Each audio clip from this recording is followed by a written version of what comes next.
I'm Matt Buell with M Buell Studio, and I'm also here today, you guessed it, with the Woodworking Network. It's our monthly little video of tips, tricks, tutorial stuff.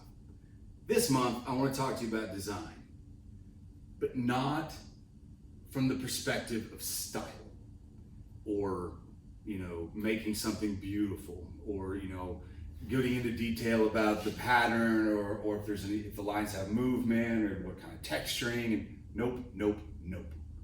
I want to talk about design from a business standpoint. Last month we touched on process, the building of something process in the shop, right? But that was from lumber coming in to finished work going out, that process.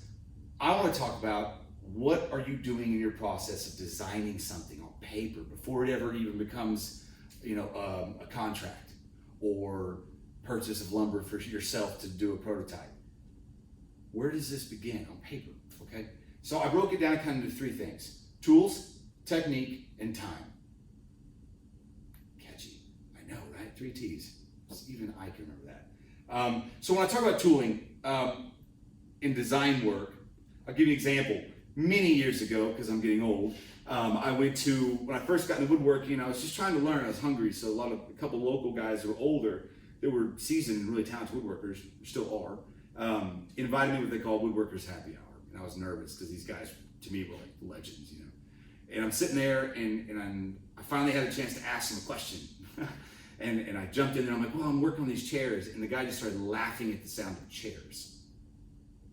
And he goes, chairs? There ain't no money in chairs. And all the other guys started laughing at me. They're not wrong. And it's a running joke in woodworking. The chairs require a lot of time and in detail work that usually people just aren't willing to pay me for as far as hours I'm putting in. However, it's not funny anymore because a certain tool came out that allows me to build chairs in a time that's profitable. Now, I'm not advertising for a tool company.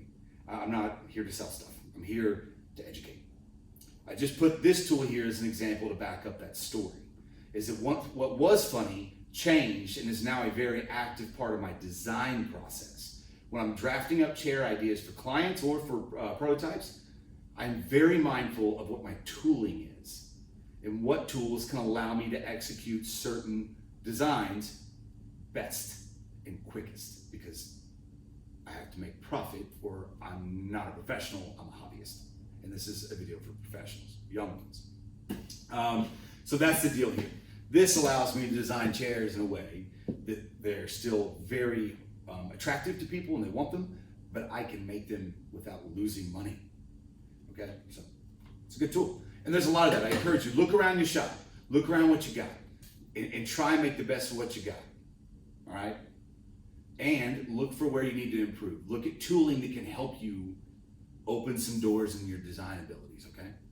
So the next one's technique, and I put these guys out here for this reason. Obviously, they're tools, not a technique, but they're tools that allow me to use a technique. So I just wanted a visual example. I use these two in tandem for sculptural work, and that's a technique that I've really gone at pretty heavy in the last 7 or 8 years, and it does me well. I mean, I like food. My daughter likes food.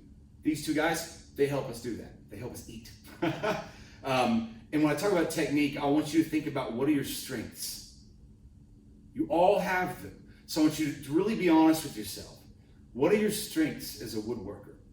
Okay? And I want you to take those strengths and I want you to pack those in your designs. It's going to help you deliver a more professional product, a more timely product. And it'll also, though, it'll illuminate some areas where maybe you need to get better. And you need to get better. You always need to be trying to expand your bag, man. Always. Everything I learn, every new technique I learn expands my ability to make a living. But these two, the sculptural work, for me, I have a lot of clients that request it. So it is usually a very intricate thought in my design process. Are they looking for this? And I usually present a couple options to clients, and one of them will usually be sculptural in element. These guys allow me to do it in a pretty good time frame. The only thing that I'd say the sculptural stuff isn't great for is my body. But as far as from a design standpoint, technique, it's a fantastic example. Everyone's got some strengths. I want you to find those and be mindful of those in your design. You want to cater to those. I always say, design for your clients with your strengths in mind. Design your prototypes with where you need to improve in mind. Those are great playgrounds for improvement, okay?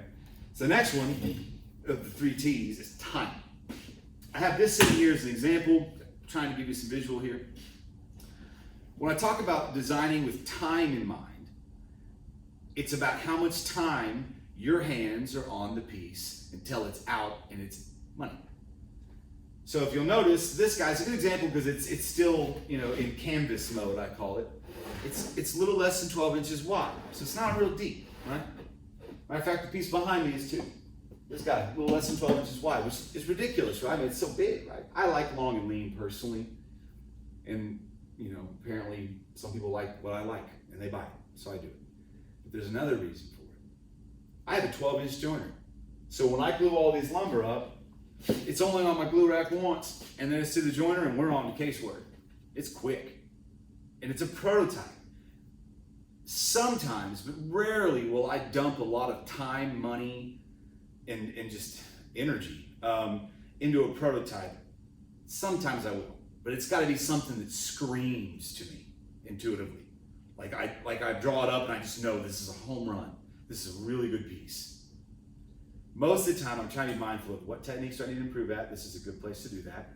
But also, how can I communicate this idea visually to people to gauge whether it's something people desire to buy or not, without putting too much into it. I have to kind of find a nice balance. And so a lot of times I'll do these prototypes because the doors, which are still rough here, obviously not even squared, are usually going to be your playground.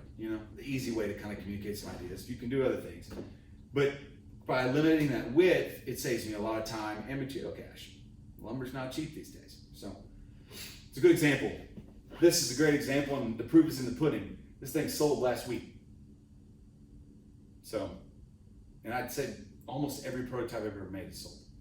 I've made a lot of them in this kind of shallow depth range. So there you go. So I just want to encourage you to look at design as more than just being something creative. I mean, it is, and I'm a big creative person, believe it or not, so I get it. But the goal here is to have a business and to stay in business. So I want you to think about your tools. I want to think about your techniques. I want you to think about your time. How can you design something with those 3 things most heavily in mind? All right? See you next month.